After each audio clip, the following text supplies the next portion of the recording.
SalesCrunch. Learn more, earn more.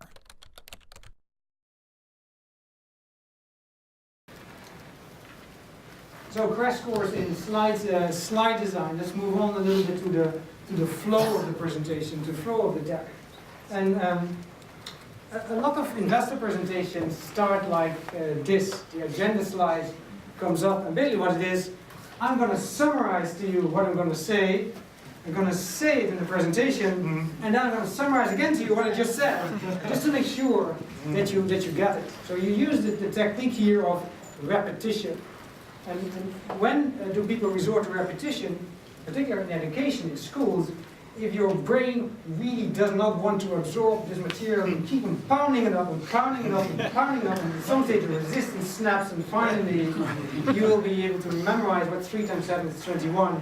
The brain gives up and says, okay, I'll do that. This forceful technique to get the investor to buy into your company is definitely not the most exciting one. You can sort of see Mark sitting here on the table and smiling politely, as he said. So this is not the right way to do it, to summarize things. Instead, one step back is the structures I'm getting into. So in education, like the business plan all of you will have, the big business plan deck, is one that's organized neatly in sections. It has Para 3.4.2, the competitive advantage. It's easy as a reference material. It's really, really good to see. All the facts are inside. On page 53, you talk about the competition. The story that you would use to convince an investor is a different flow. It could actually be slightly more random. You heard Mark talk about it. He goes basically left, right. He said, well, let's see if there's a hole here. Let's see if there's a hole here. Let's try this. Let's try that. He takes a different type of approach than the classical business plan structure. He is a market opportunity. He goes over frameworks and frameworks and frameworks. It's really great to do your homework to make sure you got everything right. It's not the right way to fill 25 minutes with an exciting story about your company. Here is a different way to talk building on Mark. It's a story. This is a very short one. It's written by Ernest Hemingway. He claims it's the world's shortest story. It consists of 6 words. For sale, baby shoes never worn. And immediately your mind sort of catches on. So wait a minute, what's happening with that baby? What happened? Your mind starts to fill in missing pieces. Your mind wants to learn more about it. So it gets excited and intrigued by a storyline. This is the exact opposite than the pounding in and repeating of facts until the brain gives up the resistance. Here the brain actually wants to learn. And the brain of the human brain works in curious ways. It's a spatial memory of people are very strong. We like to put elements inside a story. We like to put elements inside a room. Probably goes back to when we were a bit more primitive than today, when survival depended on finding a source of food, and more importantly, finding your way back home after you've found it. You can see this effect when you run a brainstorm session with a group of people. So you've been talking for 2 hours with your team about the strategy of your company, and the whiteboard looks like this, and you snap a picture of it. And when you look at the same image 3-4 weeks later, you probably are able to remember the entire richness of that particular discussion very, very accurately. And not because you managed to read the comments on the page, because it's actually unreadable, it's very poor handwriting.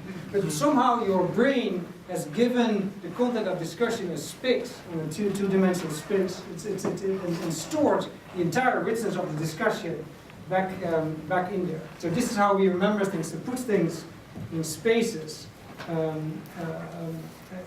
or 3-dimensional spaces. We can try a little trick here. This is the Hebrew word for duck. It's called bar vase. And you could do an experiment to imagine that duck sitting in a cafe in Paris, having a cup of coffee, and wondering in the distance, there's this on the bar sits this incredibly big blue vase. So that you can imagine the environment, and then see how you guys are doing when we finish the presentation. So to come back to story. Look at your presentation as a movie in which you sort of do product placement, bits of information, exciting information along the way, and you take your investor by the hand through it.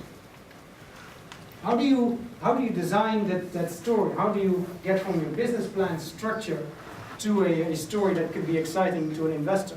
And basically the first rule is to shut down PowerPoint and take a piece of paper, so go analyze, and basically start from scratch. Don't even look at your business plan. And I often recommend people to just tell your story in 20 minutes to a friend without any visual help. And listen to yourself what came out. What did I put first? Why did I spend time on, where didn't I spend time on? Where did I really have the urge to open my business plan and look at 53 with the map of the competitors? Where did I find the urge to take the pencil and draw a very simple diagram just to show how things work? And this is just a very, very good starting point to what is the natural flow of the story that comes to you if you're not restricted by PowerPoint bullets or the structure of your business plan or a framework that you learned on business school to analyze strategy. There's also more modern ways of doing it. If people have an iPad, I can recommend for $10. iThoughts HD is a mind mapping application. It allows you to jot ideas on the screen, connect them, disconnect them, subpoints, super points, move them around, change colors. I use it a lot. It's a great tool to organize your thoughts and get to a flow of a story that is interesting to you. And do what artists do. Presentation design is a creative process. Why do, for example, many of the consulting presentations that I made in a previous career look so horrible? They were made at 3 a.m. the night before the 9 a.m. progress view in the morning. And at 3 a.m., believe me, your brain is not creative anymore. It's in survival mode. Just chuck the facts on the page and just get it out. Take time. I take about 2 weeks to create a good presentation, while the back-to-back slide design work might take 2-3 days of work, maybe even less. I start on it, start thinking about it, put it away, come back to it, put it away, do something else. And people sometimes wonder, why do I get all these good ideas in the morning in the shower? It's basically because your brain continues to process and chew on the issues in the background. And that's why all of a sudden when you have a clear head in the morning, all of a sudden you see the light, and this is the visualization I want to use.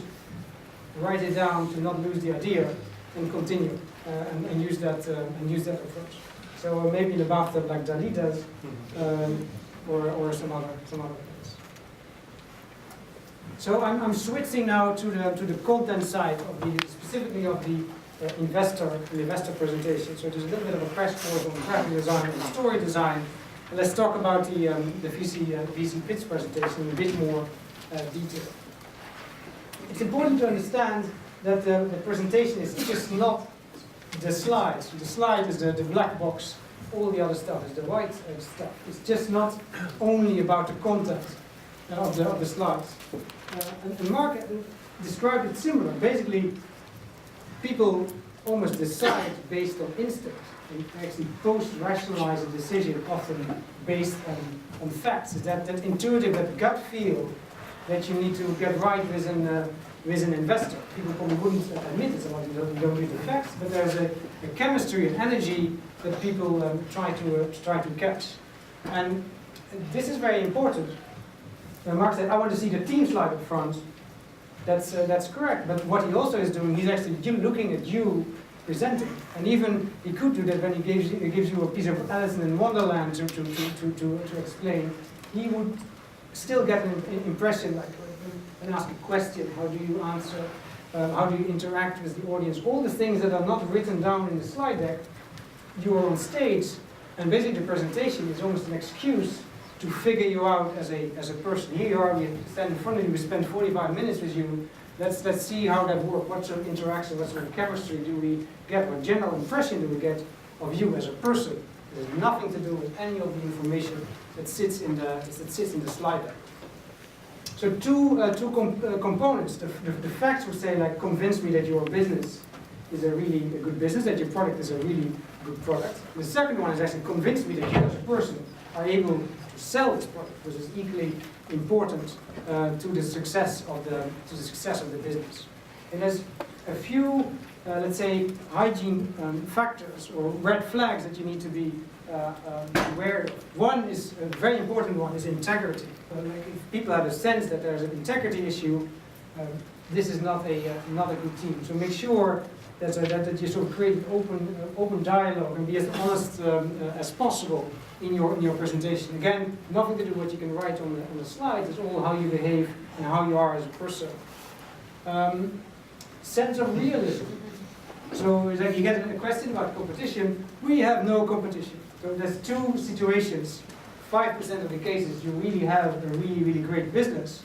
In 95% of the other cases, you probably lack some sort of sense of realism as an entrepreneur to actually think about the broader set of alternatives that customers might have to your products.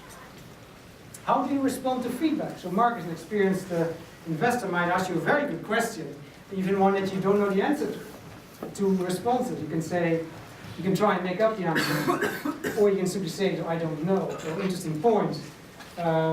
So again, pointers about how you are as a person, how you are as a CEO, where the investor sits on the board. How do you work together?